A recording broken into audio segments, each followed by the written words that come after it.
တနင်္လာသားကြီးများအားလုံးမင်္ဂလာပါခင်ဗျာတနင်္လာသားကြီးများအတွက်2ရက်6လ2025မှာ10ရက်6လ2025အထိတနင်္လာသားကြီးများရဲ့ငွေကြေးအခြေအိမ်တော်ရေးကျန်းမာရေးဆိုကန်လေးတွေကိုကျွန်တော်ကလီနိုမကက်ကလေးတွေနဲ့ပြောပြပေးမှာဖြစ်ပါတယ်ခင်ဗျာအဲ့တော့ကျွန်တော်ကကက်ကလေးတွေကတော့ဆွဲပြီးသွားပြီပဲဖြစ်ပါတယ်အဲ့တော့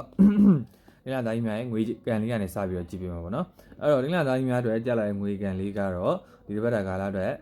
နံပါတ်9ခေါင်းတလားဆိုတဲ့နာမည်ပေါ့နော်အဲ့တော့ငွေကန်ကဒီတစ်ပတ်တာကာလမှာတနင်္လာသားကြီးများနေတယ်ဆုံးရှုံးမှုတွေရှိနိုင်တယ်ပျက်စီးတာဆုံးရှုံးတာငွေကန်နဲ့ပတ်သက်ပြီးဘာလို့ခက်ခဲတာ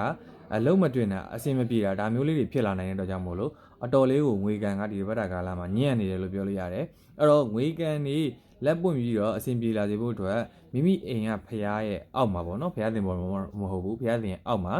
message 80ကိုဖျောင်းနိုင်8တိုင်တင်ပြီးထွန်းလိုက်ပါပြီးငွေကန်တွေပွင့်လာဖို့လက်တွေရှင်းလာဖို့အတွက်ဆူတောင်းပါအဲ့ဒါဆိုလို့ရှိရင်တော့ငွေကန်လေးတွေကပြန်ပြီးပွင့်လာမယ်ဆိုတာကိုတွေ့ရပါတယ်ငွေကန်လေးအတော်ညံ့နေပါတယ်တင်လာသားကြီးများပြီးတော့အခြေပေါ့နော်အခြေနဲ့ပတ်သက်ပြီးတော့ကြည့်ရတာလဲအခြေမှာလိန်ညာလက်ပြားခံရတာကိုယ့်ရဲ့ချစ်သူကနောက်တစ်ယောက်စီပါသွားတာစနိုက်ကြော်သွားတာခြံခုံသွားတာဒါမျိုးလေးတွေကြုံရနိုင်တဲ့အတွက်ကြောင့်မို့လို့အခြေမှာလဲကန်အတော်လေးညံ့နေတယ်လို့ပြောလို့ရတယ်ကိုကအခြေနဲ့ပတ်သက်ပြီးစကားများရတာအပြင်ကိုအခက်မတင်အမှုကင်းလေးတွေပါဖြစ်နိုင်တဲ့အတွက်ကြောင့်မို့လို့စင်ကြရမယ်တပတ်တာကာလဖြစ်တယ်အဲ့တော့အခြေနဲ့ပတ်သက်ပြီးတော့အစင်ပြေမျက်နှာပွင့်စေဖို့အတွက်မွေးနံထောင်းမှာပေါ့နော်မိမိရဲ့တနင်္လာမွေးနံထောင်းမှာ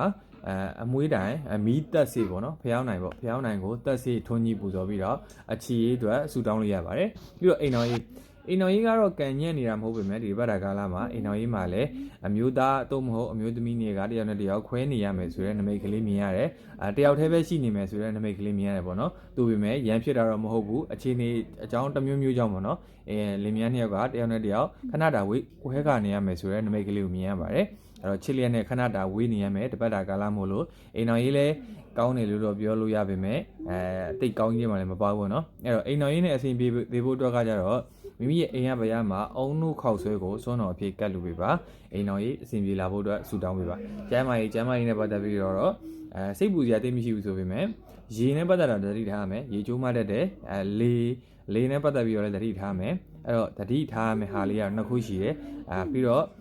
တမောတို့လှေတို့တမန်တို့ဒါမျိုးလေးစီးတာဒီတပတ်တာကာလမှာအနေငယ်စင်ကြရမယ်တပတ်တာကာလဖြစ်တယ်အဲ့တော့ကျမ်းမာရေးမကောင်းတဲ့လူရှိလို့ရှိရင်လည်းဒီတပတ်တာကာလတွေမှာပြန်ကောင်းသွားမယ်ဆိုတဲ့နမိတ်ကလေးကိုမြင်ရတယ်အဲ့တော့ကျမ်းမာရေးပုံမှုအဆင်ပြေကောင်းမှုစေဖို့အတွက်အုံသီးတစ်လုံးကိုမိမိရဲ့နေ့နံတနင်္လာနေ့မှာ